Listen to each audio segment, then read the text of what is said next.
Welcome to Tough Crowd. That's not so hard, is it? Today, we're talking about violations of rights based on two creepy stories that happened yesterday.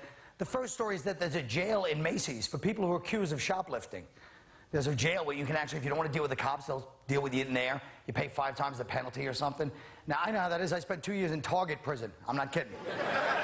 I was sentenced in Nordstrom's, but a judge said it was overcrowded. And it was, my cousin had he was in Home Depot. I'm not kidding. They make you build your own cell in that place. They had him tied up with a garden hose and to a 5-piece patio set. The hardest time I ever did, and this is not funny, they sodomized me with a Totes umbrella in TJ Maxx. All right.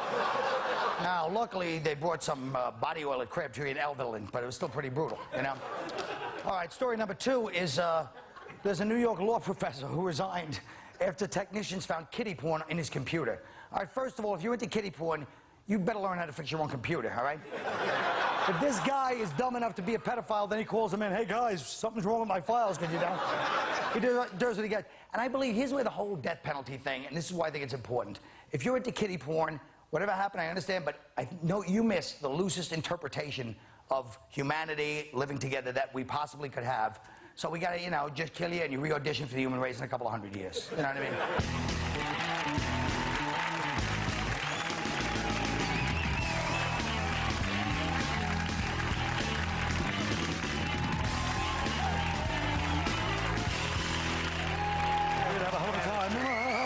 What's that? Oh boy. Does your employer have the right to monitor your computer, Dane?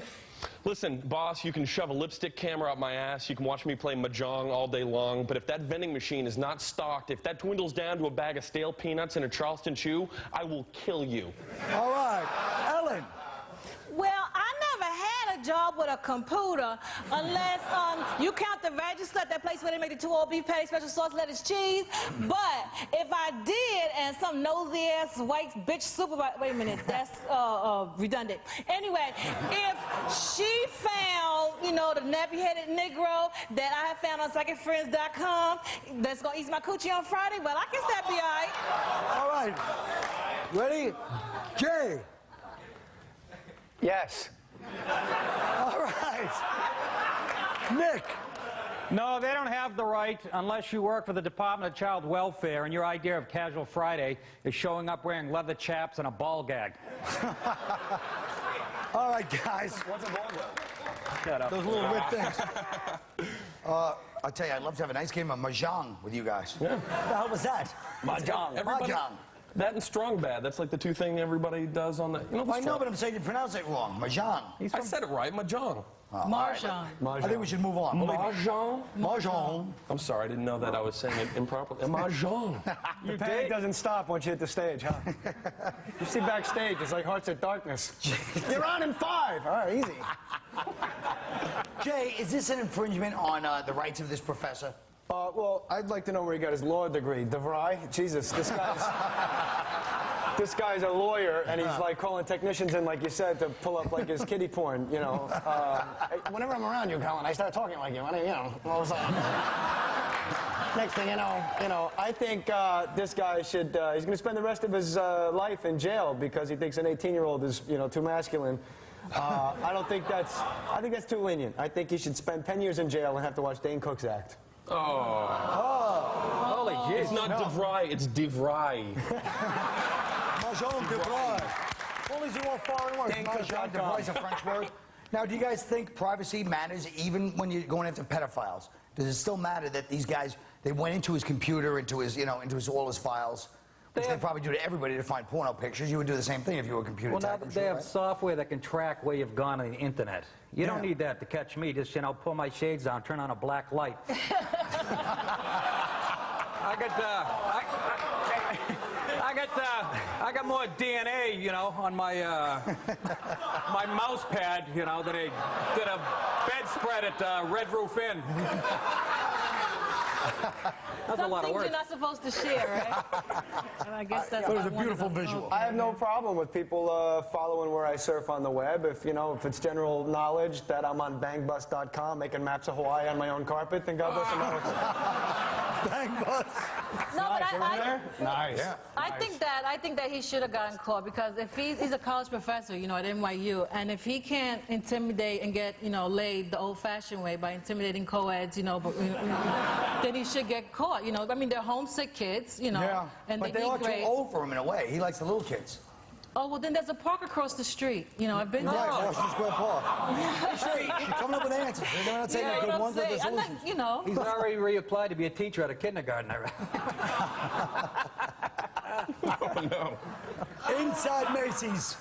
Guess what, guys? Inside Macy's, Manhattan, suspected shoplifters are led to a room every day where they're body searched and handcuffed by security guards and asked to pay penalties without police involvement. I'm getting hard on for it, but is this fair, Ellen? Well, you know what, Colin? I'm really upset that you would ask me that question. You know. Really? Yeah. You think that was profiling that I asked you? Yeah, a little hope bit, so. and I'm insulted that you would even think that I would, you know, shop at Macy's, let alone steal from there. I only steal at Neiman Marcus, and you know, when I find myself handcuffed, it's not my civil rights that I want violated.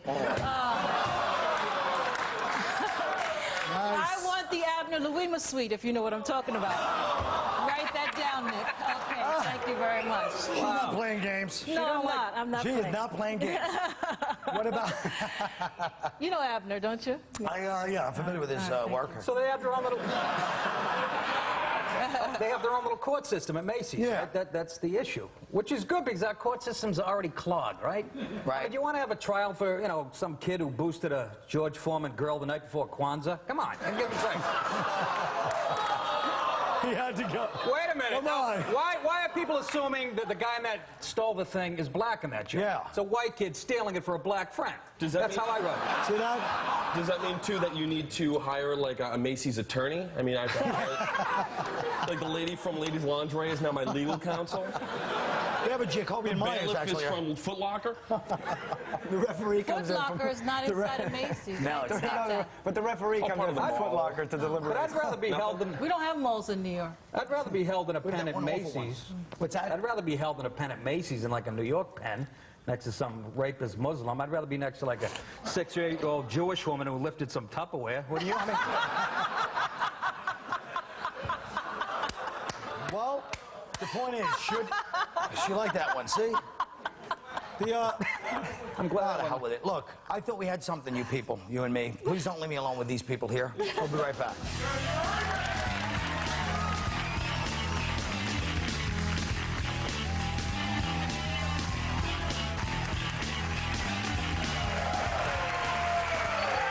Okay. Oh. In the never-ending problems, you know, the racial tensions in the world, a lawsuit charges that Abercrombie & Fitch discriminates against Hispanics, Asians, and blacks in the hiring of its floor people. Now, let me tell you something. Black kids are smart, funny, deserve to work like anybody else. But can I speak honestly? You're not the most engaging customer service representatives I've ever met. I go into Foot Locker. First of all, they never let you know that they work there, so it turns into a racial thing right away. You're like, I'm sorry, do you work here? Yo, I gotta work here because I'm black. I'm sorry, do you not work? Oh, I can't have a job now? They like to mess with the Blancos unpopular, okay? I'm not lying. This sounds like a joke. I saw a sign in Foot Locker that said the customer is always white. Okay, that was a joke, but let me tell you something else. I knew some of those kids from Macy's prison, and I'm not making that part up. Nick, Yes? should a company be able to brand a product as they see fit? Brand a product? What do you do? Oh, geez, I don't know. Do you really listen to me? The first time you ever listen to one of my questions. Should a company be able to, It's like I studied for a math test. Now you're asking me an English question.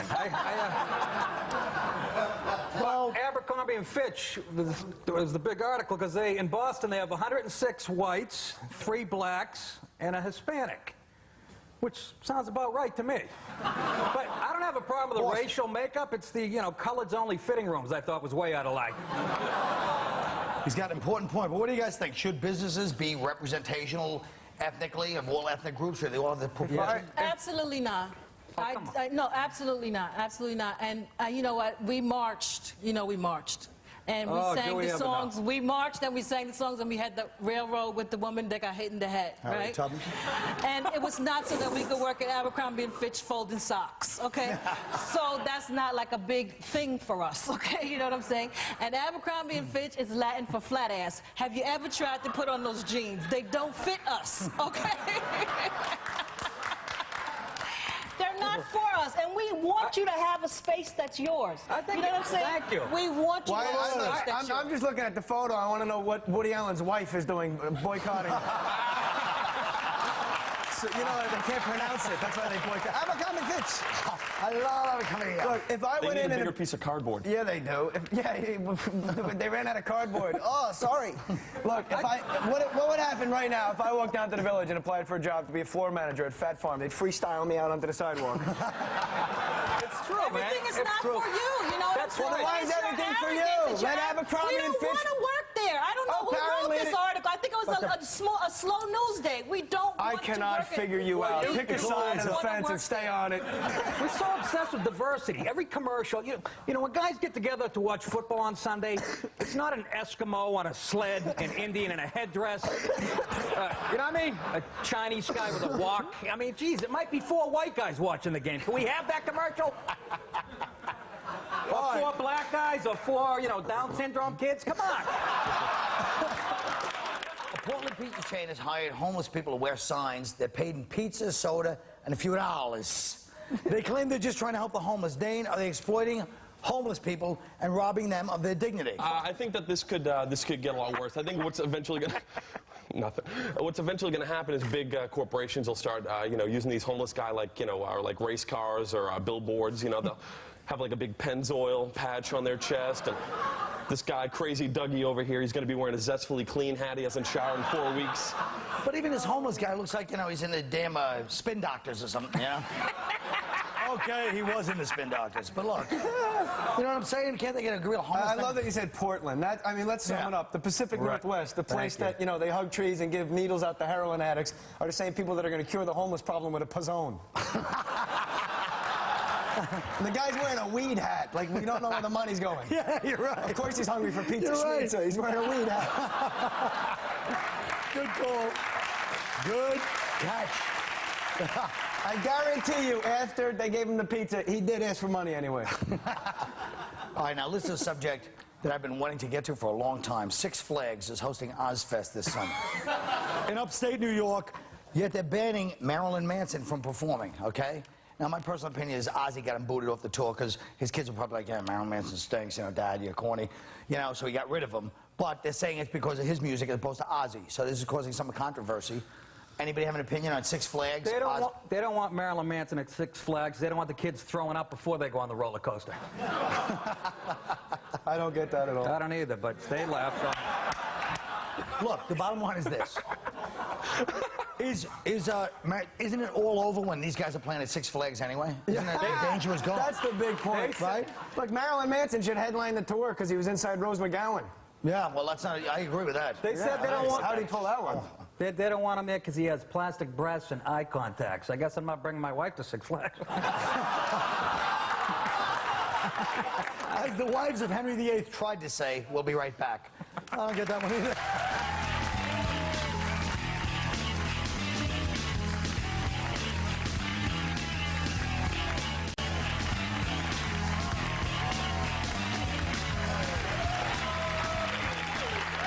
Oh, boy.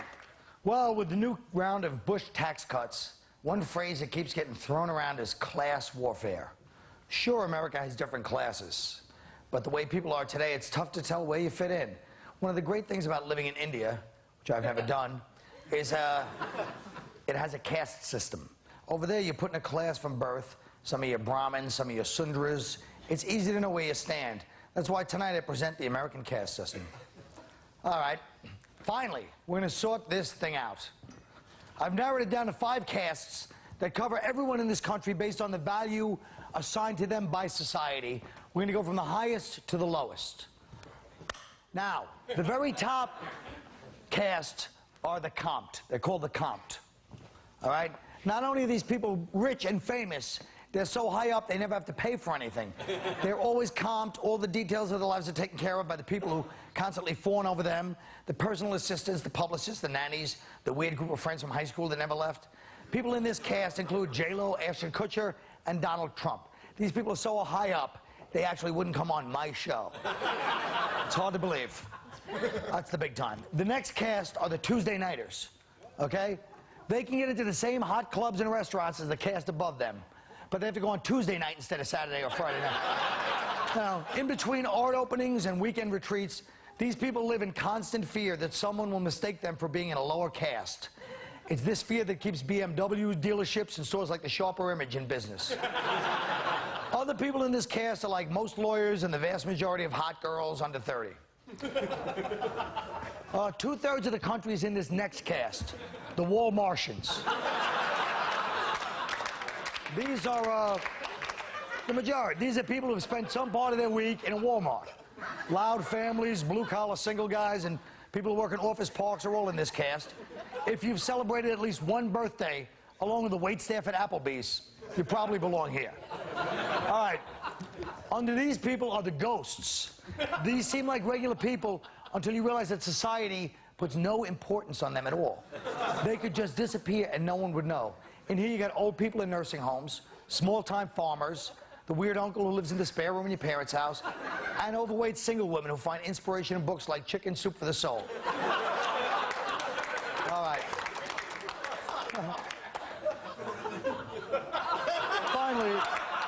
Finally, we got the repellents. Unlike the ghosts, these people are seen but actively avoided because most of us don't want to remind ourselves that life is awful and depressing and these people have a tough life. Here you got the homeless, illegal Mexican slaughterhouse workers, telemarketers, and my boy Corey Feldman. Now, so there's the American caste system, right? Now, what's different about our system from India's is you're never stuck in your caste. In 10 years, J-Lo could make a few more of those awful movies. She could end up here with the Walmartians.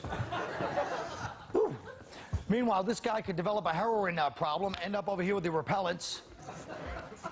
And this guy could win the lottery, you know, and end up on top. You know, him and like, 40 guys. But, hold up the thing in the paper. But, let's hope this is what it's all about, folks. You know what I'm saying? So, you know what I mean, baby. Come on.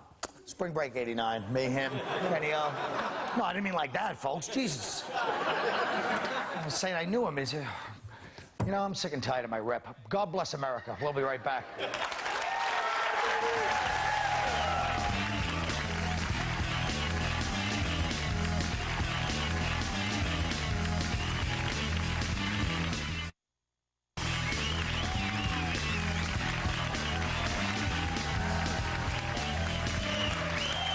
You know what? In today's hard-hit economy, many businesses are starting to employ the homeless, despite the risk that the homeless might take away jobs that rightly belong to the crazy. What program or initiative would you suggest to help ease the homeless problem? Jay Mohr. Look, first of all, the worst thing to happen to homeless people is you can, make a living at it. You can just maintain. I see the same homeless people today I saw when I was 16. I used to visit Manhattan. It's the same people. They're out there. From now on, if you're homeless, there's only be two options. You either get your life together or you die. Okay? But I have a great idea for the homeless. Homeless Olympics. And if we had... Hold, release. If we had a homeless Olympics, the U.S. would send over the freaking dream team, okay? We could have a whole decathlon. We could have events like, the shopping cart push, the take a dump in your pants. You could have the nap, and my personal favorite, how many winter coats can you fit on your back in the summertime? All right. DaneCook.com. Yeah. DaneCook.com. Ellen! Hey, Colin, funny you should ask. Jay and I, we've put together aside our differences, and we've come up with a new reality show featuring the homeless. No sign selling pizza. They're just going to be wearing Targets. Charlton Heston is hosting, and we're using them to train the military, and they're all going to get flown to White Sands Missile Target Range outside of sunny Las Cruces, New Mexico, and we're going to call it Last Homeless Person Standing. And the winner gets an exclusive talent contract with the Home Shopping Network and a featured role on Yo MTV Cribs. It's a damn good idea. All right. That's right. Number one, last comic standing. Hate if you want. A lot of people loved me too. Number one, you know, what are you gonna do? Dane Cook. Yeah, love. Love makes a person feel like they can rise above any situation. And that is why we should start a homeless dating service called Spare Changes. That's a laugh. See, once Crazy Dougie lays his murky eyes on the lady with 14 bags of empty soda cans, he will think he's homeless in heaven. In fact, when I see those two love pigeons embrace and start making out all hot and hungry, I'll be the first person to shout out, "Hey, you two, get a box!" All right. All right. Nicky D. My program is called Homeless Schlumless. First of all, they should be called bums, not homeless. To be truly homeless, you have to have a home and have lost it. A refrigerator box blown in the wind doesn't count. I'd have the NYPD staple fast food applications to their foreheads while they're passed out. That way, when they wake up, they will literally have a job opportunity staring them in the face. If they're still not working in a week, we force them to go on Fear Factor and do really gross stuff like eating breath mints and touching soap. All right, folks. That's the end of our show. Thank you very much for coming. We'll talk to you soon. Have a good one.